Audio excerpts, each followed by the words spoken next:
please have everyone just close your eyes for a moment? Okay. Now picture this. You just came back home from a long day of work.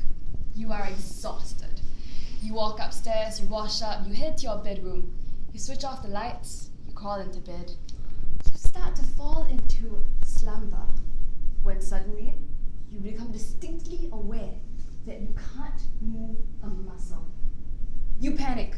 You try to use all your strength to flail around, sit up, scream for help, but you can't. In fear, your eyes dart around the darkness, and that's when you see it. Your worst nightmare, standing across the room, and it starts to head towards you. Alright, you can open your eyes now.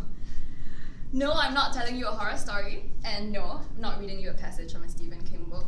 If what I just said resonates with you, then you know very well that I'm talking about sleep paralysis.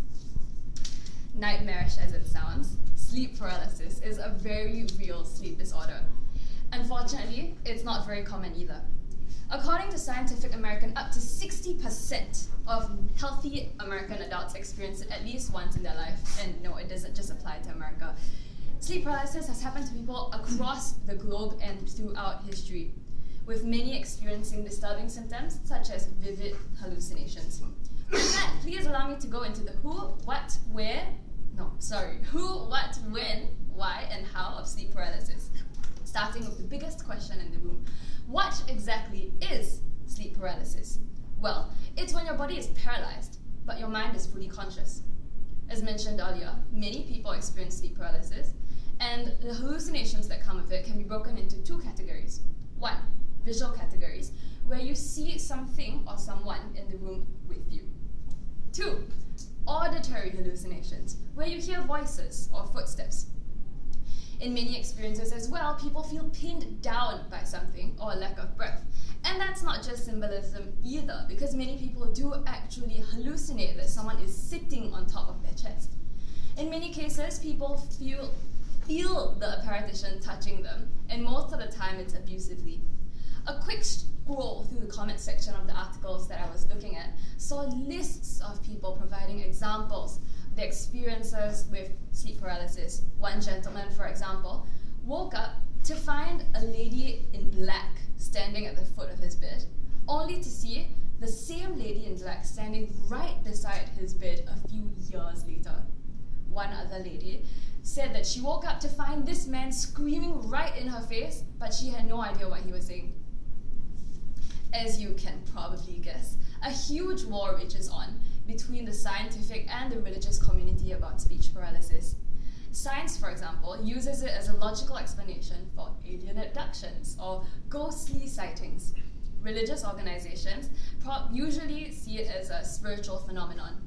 Some Christians, for example, believe that it's a demonic attack, while Inuits believe that it is the work of a shaman priest or malevolent spirits. Now let's move on to the idea of when. It can occur when you're falling asleep or when you're waking up. For some people, it happens once or twice in their lifetime. For some unlucky others, it can happen several times a month. Personally, I've experienced it once for 5 nights in a row, with it occurring 2 to 3 times per night. It was no kick. Okay, I'm kidding. It scared the daylights out of me. Being afraid to go to sleep at night is a horrible, horrible feeling. With that, you probably want to know why sleep paralysis occurs. Well, it occurs during the phase with rapid eye movement sleep, which Joshua just kindly educated us on.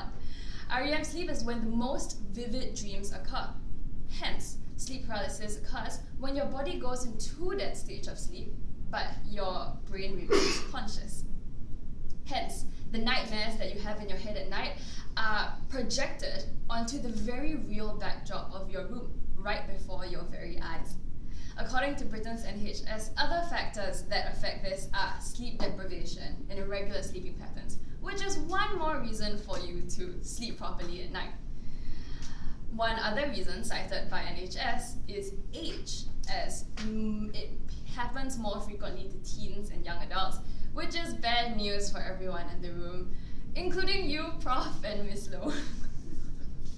So, How then do you treat sleep paralysis or prevent it? As you may have figured out by now, it's heavily associated with practicing good sleeping habits, so do have a proper sleeping environment and sleep well at night. The supine position also helps, which doesn't help, which means that you sleep facing up, because studies have shown that it happens more often when you sleep in that position. So once again, if you did not listen to anything that I was saying, let me just summarize it for you. Sleep paralysis happens when you fall asleep or when you wake up once in your life, or several times a month. It usually happens when you practice unhealthy sleeping habits and during REM sleep. And last but not least, you can counter this with proper sleeping habits and keeping fit and reducing your stress levels. Thank you very much for your kind attention. I hope you've gained something from this speech. Oh, and when you go home tonight, sleep tight.